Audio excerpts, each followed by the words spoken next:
This video is about adding custom fields to resources or users in MODX. Let's first talk about the limitations of the built-in options.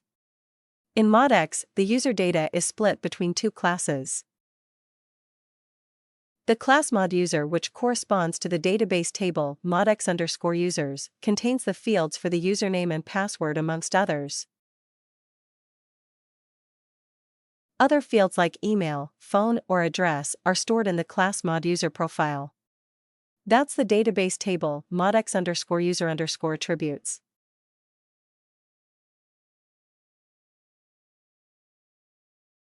These two tables have a one-to-one relationship. If you have to store additional user data for which there exists no matching field, the field extended can be used. This field stores the data as JSON. In the MODX manager, the extended field is cumbersome to handle.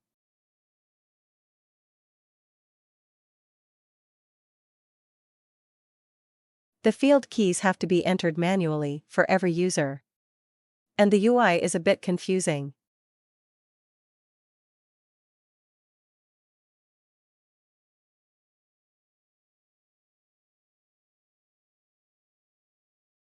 As the data is stored as JSON in the database, it's difficult to sort or filter the users by values stored in the extended field.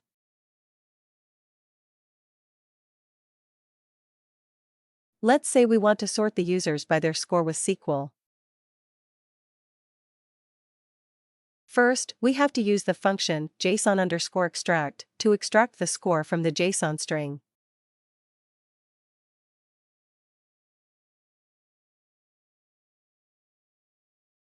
Only then can we sort by it.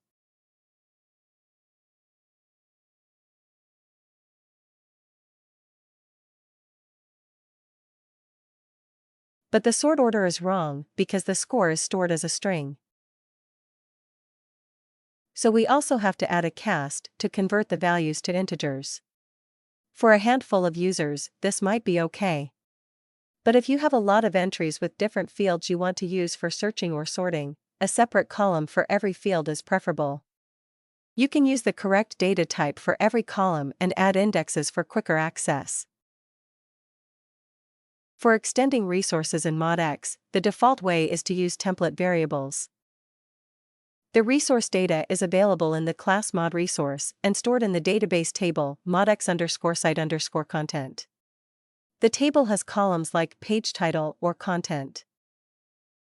When you create a new template variable, the information about it is accessible through the class modTemplateVar and stored in the database table modX_site_templeVars. The values like the name of the TV, the type, the input options, and also the default value are stored there. When a resource is saved, the values of the template variables are stored in the database table modX_site_templeVar_content values. Every entry has references to the resource and the TV. The TV values are all stored as strings, because the same column is used for all the different TV types. Be aware that an entry in this database is only created if the value of the TV is different from the default value. So for a given resource, you cannot assume that a row exists for every TV in the TV values database table. Let's take a look how this works in practice. In my MODX installation, I have a TV named Score. The type is number. Let's use the getResources snippet to sort the pages by this TV. For this we use the properties sortByTV and sortDirTV. The sort order is wrong because all TV values are stored as strings. So we use another property sortByTV_type to correct that.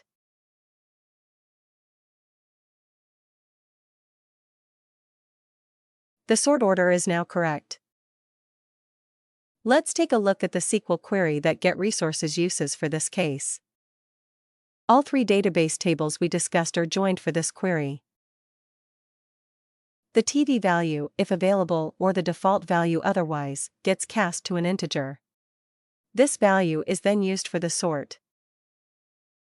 Let's filter the result with the property TV filters to only return pages where the score is not 1 and not 2. The SQL query for this request has become quite more complex. This part got added. For every filter condition, getResources adds 2 more subqueries. As you can see, things can get quite complicated if you want to filter or sort by TVs, and it can get quite slow if a lot of resources and multiple TVs are involved. There are extras that can help you adding custom fields. One of them is the package ExtraFields. How does ExtraFields work?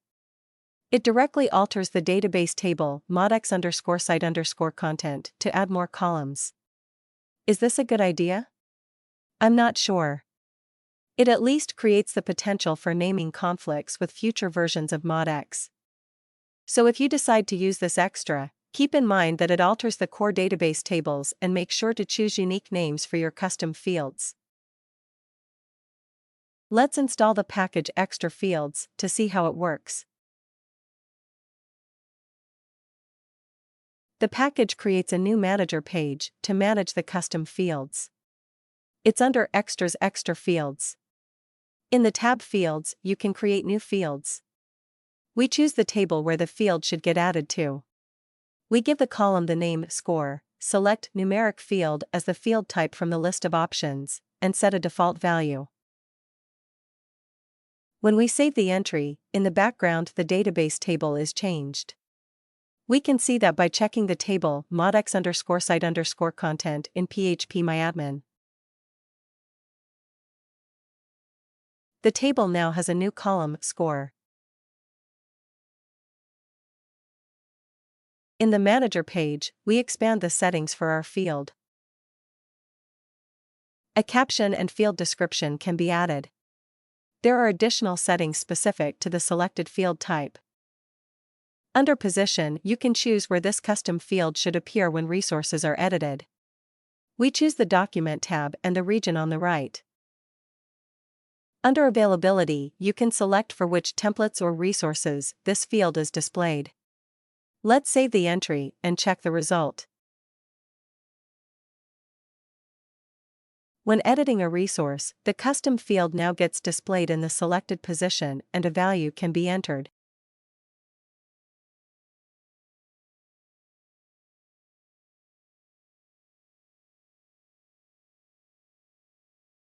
The values get stored in the new database column.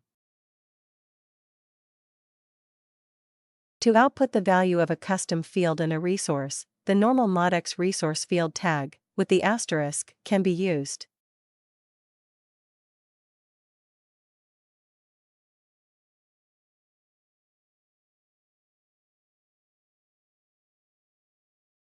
Also with PDO resources, the new field can be used like any other resource field.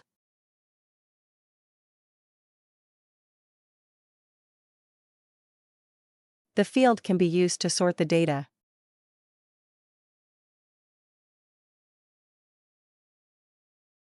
And the sort order is correct, because the values are stored with the right data type. Filtering by the custom field is also possible. All this works because the code of the extra dynamically modifies the MODX resource class on every request. This happens in the ExtraFields plugin on the event on MODX init.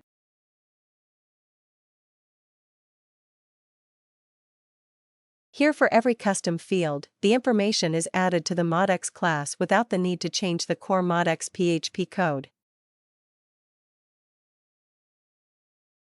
When you extend the user with the package ExtraFields, new columns get added to the database table modX_user_attributes. Because the structure of a MODX core table is altered, this could lead to naming conflicts with future versions of MODX.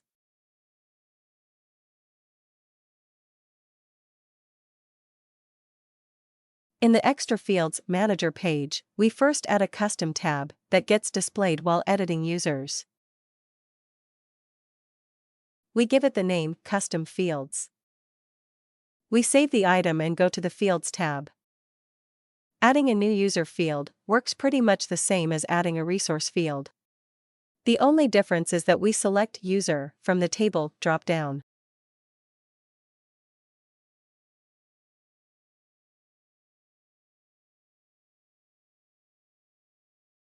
In phpMyAdmin, we can see that a new column got added to the database table modX_user_attributes. Back in the manager, we specify the additional settings for the field.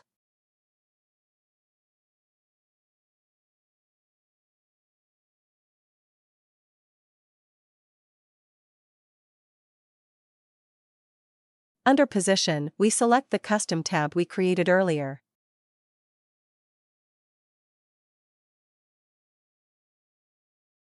Now when we edit a user under Manage Users, our custom tab gets displayed with the custom field in it. And we can edit the value.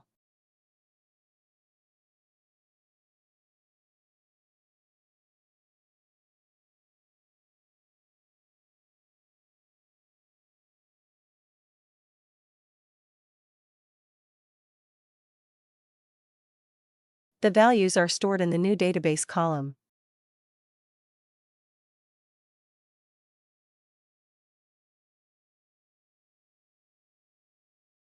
To output the users in a resource with the snippet PDO users, the new field can be used like any other user field. The custom field can also be used to sort or filter the output.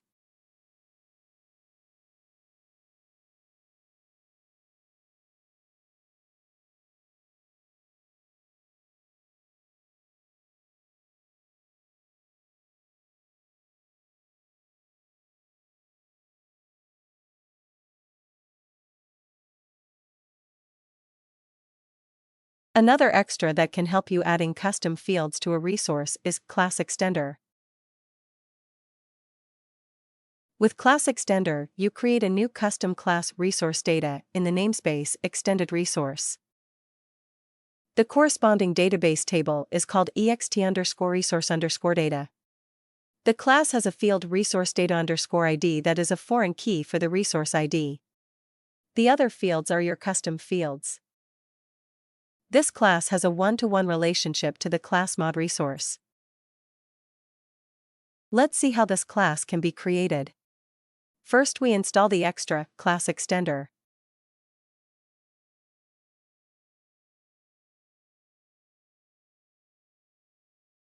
After a refresh, we can see that the Extra created a bunch of resources.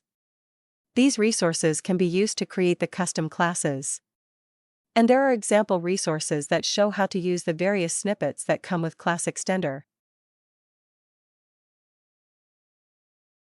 The first step is to create the database schema. For this, we edit the chunk MyExtraFields schema. The chunk already contains a sample schema with some custom fields. We delete them and create only one custom field with the name score that is of type integer. Make sure you leave the field with the key resource data_ID in the schema. It's used to join the data to the resource table. Also keep the index for this field and the defined relationship. Save the changes and then open the resource extend modResource.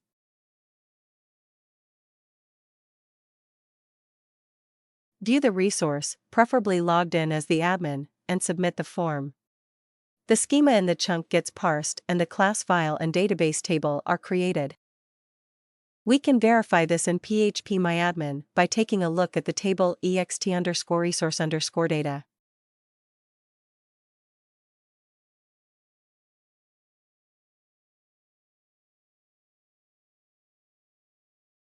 To be able to edit our custom fields in the manager, we have to change the chunk MyExtraResource fields. Here you can add the HTML code for the fields.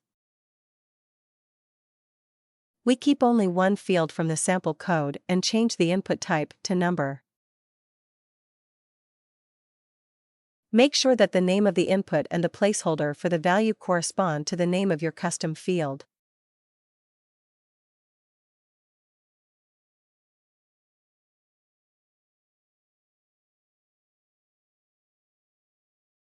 Now for every resource, the HTML code for the custom fields is displayed beneath the content field. And values can be entered.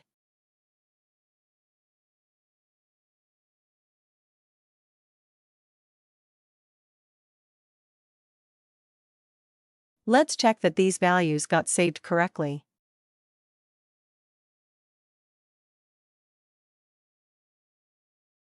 To output the values of the custom fields in a resource, a normal resource field tag doesn't work. So we first have to call the snippet setResourcePlaceholders that creates placeholders for all the fields. Then we can use a placeholder tag with the plus sign instead of the asterisk.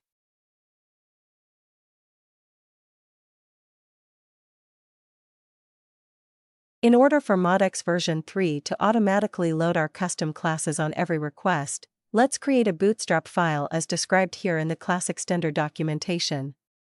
Copy the line of code from the documentation.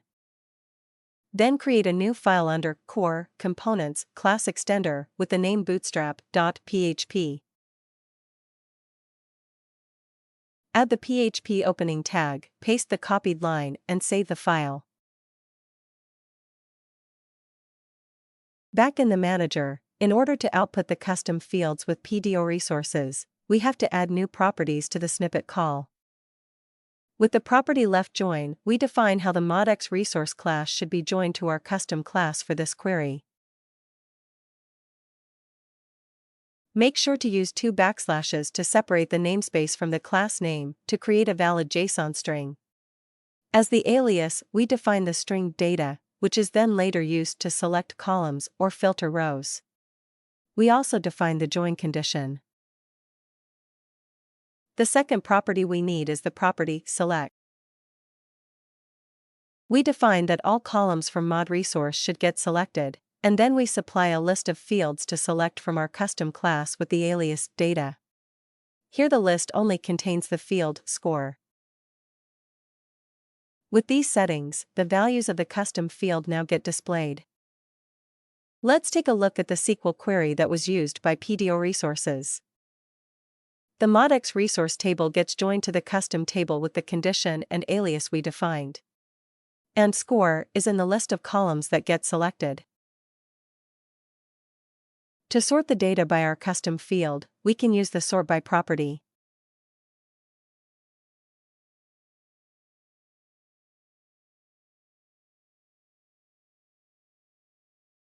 To filter the data, we define the where property.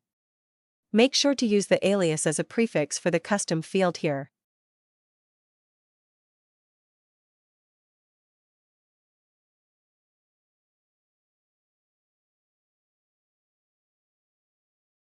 Another look at the SQL query shows that a condition got added to the SQL where clause, and that the result is now ordered by the score. How does ClassExtender work in the background? When we created the custom class for the additional resource fields, the plugin ExtraResource Fields got activated.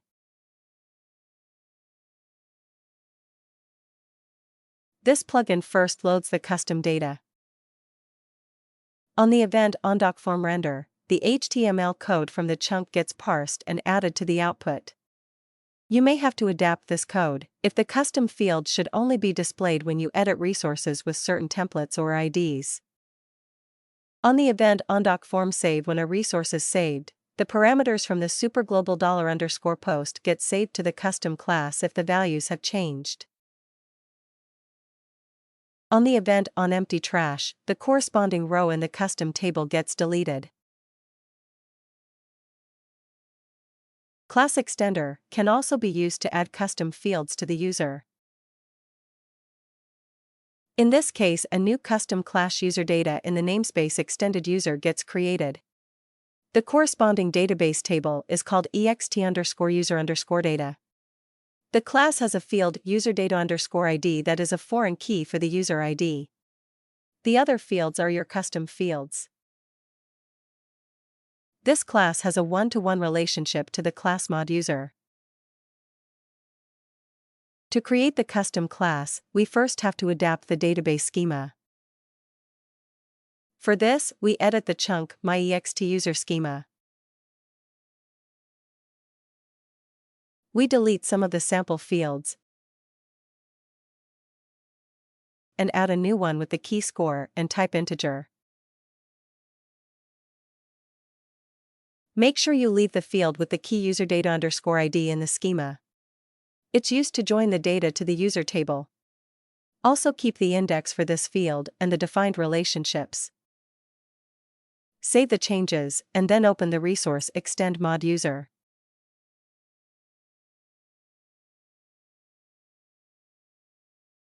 View the resource and submit the form. The schema in the chunk gets parsed and the class file and database table are created.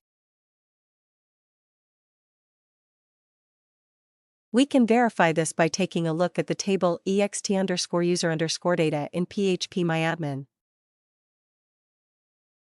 To be able to enter values for our custom fields when editing a user, we have to first change the chunk myExtraUser fields. Here the HTML code for the custom fields is defined.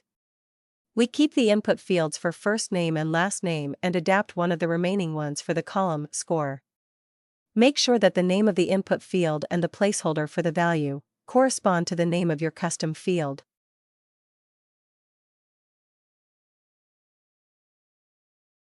Save the changes.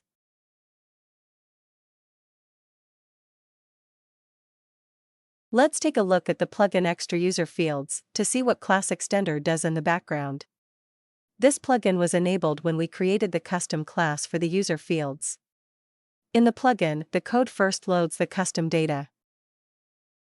On the event onUserFormRender, the HTML code from the chunk we just edited gets parsed and added to the output. If you want to display the custom fields only for certain users or user groups, make changes to the code here. On the event onUserFormSave, when a user is saved in the manager, the post parameters that belong to the custom class are saved to the database. And finally, on the event onUserRemove, the corresponding row in the custom table is removed as well. Now when we edit a user under Manage Users, the HTML code for the custom fields is displayed beneath the standard fields. And values can be entered.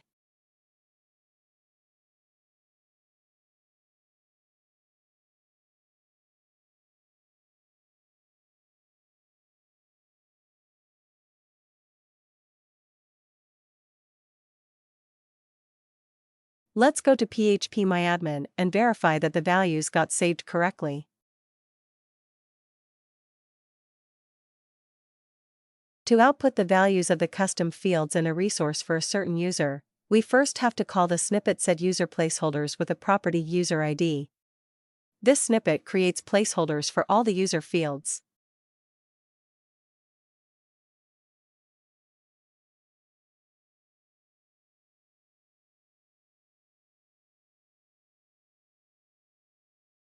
When outputting the user data with PDOUsers, we have to add additional properties to the snippet call.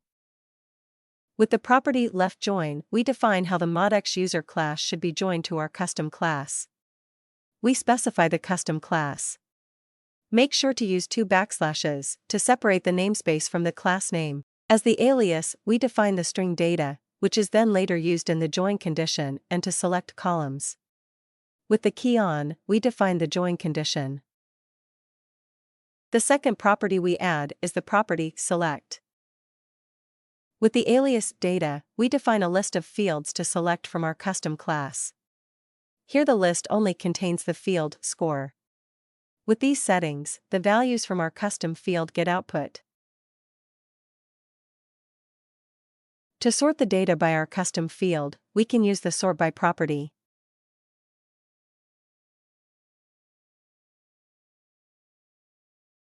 To filter the data, we add the where property. Make sure to use the alias as a prefix for the custom field here.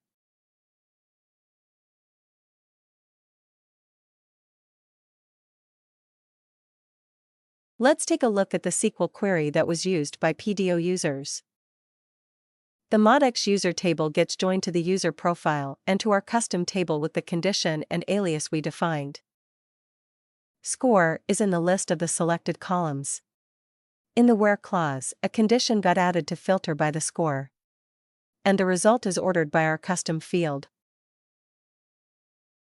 As an alternative to PDO users, you could also use the snippet getExtUsers that comes with ClassExtender.